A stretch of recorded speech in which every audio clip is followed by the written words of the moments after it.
Okay, welcome back everyone. And today we are going to share a bit more about the Bahamas, something that's unique to our culture. We are still on bush tea, and my mom's going to share a bit more about two different teas that are fairly popular in our country.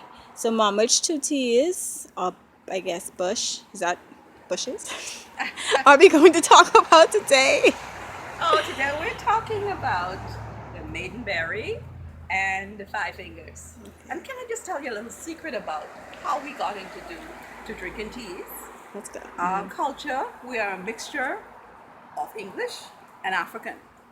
Now, in Africa, before our ancestors came this way, they would use a lot of bush medicine. That's a tradition of Africa. And because when we were discovered by good old Christopher Columbus and the Europeans came this way, of course, Europeans and English love tea.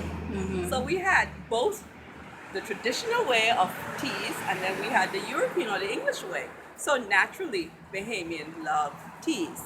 But down in the southern Bahamas where I live, um, back in the days when there were not very many doctors coming often, no clinics, no doctor office to go to, when one got sick, your mother, your father, your grandparents, or granny, or some older person in the settlement or in your home had to go and find some bush and create a cure.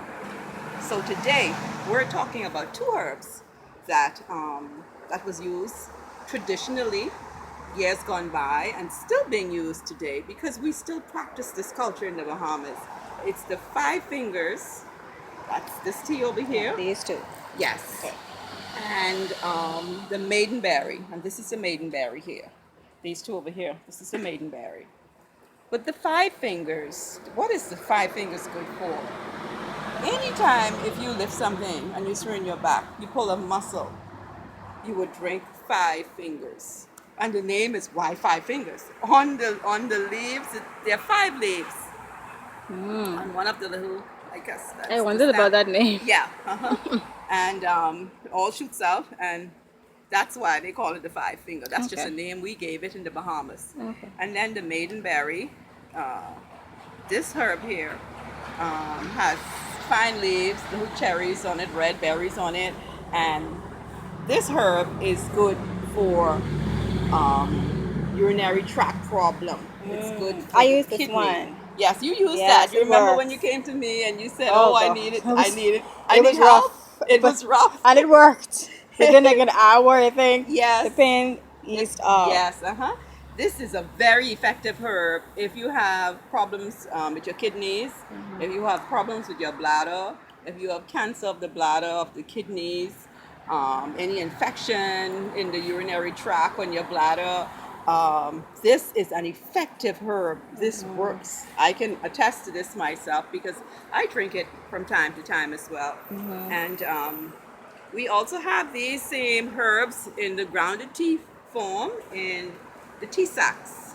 So if you purchase a box of teas, these are some of the blends, and then I have the five finger here with some mint. Mint is a good energizer. Okay. Um, and then we have the maidenberry as well. You can find that in the grounded form or in the whole tea leaves form.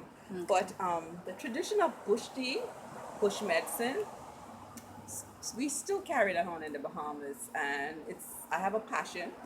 It's all organically grown.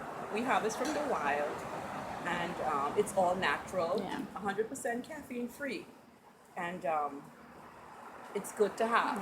So whenever you in the Bahamas, or in Nassau, or in Auckland, you look for the label Silver Hill Island Tea Company and try one of our products. Yeah. Bush tea, bush medicine is good for you.